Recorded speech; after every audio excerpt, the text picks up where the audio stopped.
Hello and welcome back to Educator.com and welcome back to Biochemistry. So today we're going to start our discussion of protein function. So we've already taken a look at amino acids and primary structure. We've taken a look at secondary structure, tertiary structure, and quaternary structure. Now we're going to talk about protein function. So in particular, we're going to be talking about ligand binding, and we're going to be spending a fair amount of time talking about this protein called myoglobin. Okay, let's see what we can do. So proteins, they interact with other molecules. That's our beginning. So you know what, I think I want to go to a different color to start off with. So proteins interact with other molecules.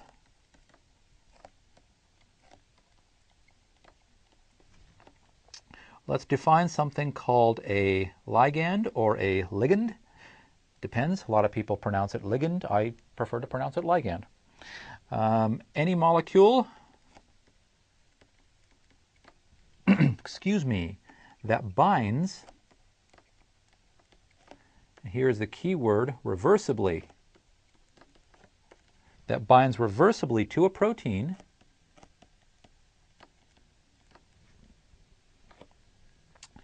Now,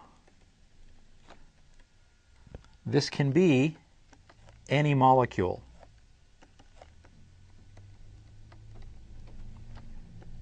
Even another protein.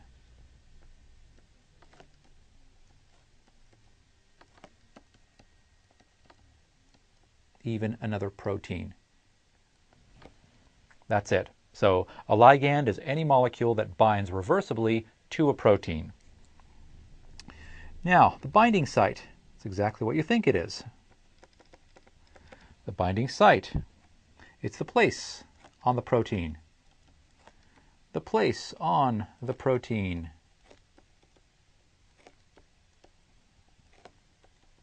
Where the ligand binds.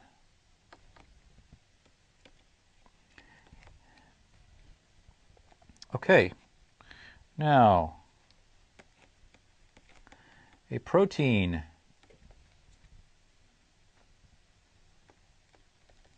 may bind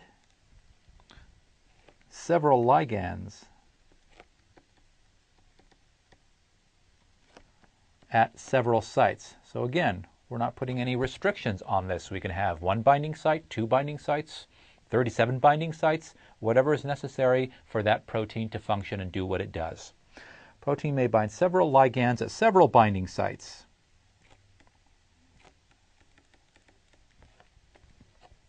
Okay, and binding is specific for that ligand. It isn't just any molecule that comes around and the protein will bind to it. It's very, very specific.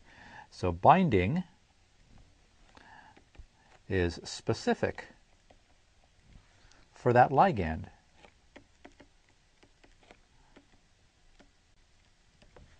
Okay. Now, proteins are not static. Proteins are not static. Are not static or fixed.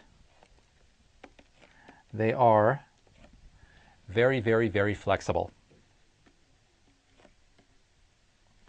They are very flexible.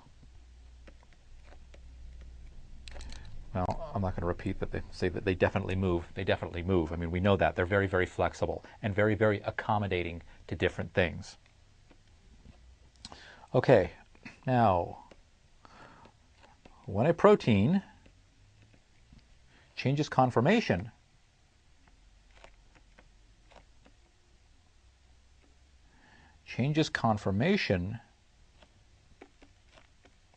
to accommodate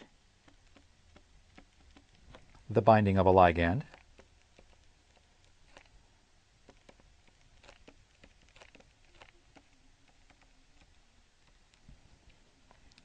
this is called induced fit. This is called induced fit. You've often heard this term induced fit used to describe an enzyme from your other bio courses when you talked about enzymes. An enzyme, it's induced fit in order for it to bind its particular substrate. Well, it's the same thing. I mean, an enzyme is just a protein molecule. The only difference between an enzyme and the substrate, we don't call a substrate a ligand because the enzyme actually does something to the substrate and changes its molecular form and spits out another, a different molecule altogether. Whereas for a protein that binds a ligand, it doesn't do anything to the ligand. That's the difference, but essentially it's the same thing. A protein is a protein that behaves a certain way. Okay, so let's see. Now, in multi-subunit proteins, excuse me, changes in the conformation of one subunit,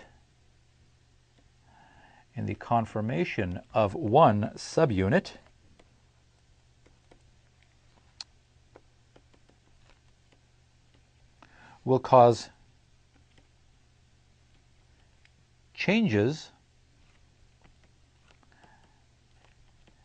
in the conformations of one or more of the other subunits.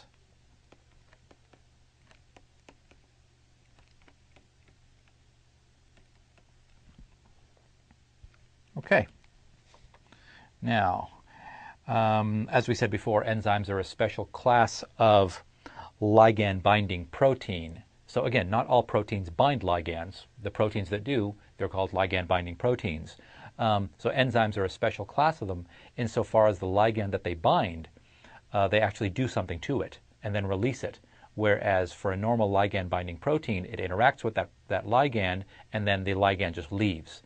So there's no molecular change that is affected on that particular ligand.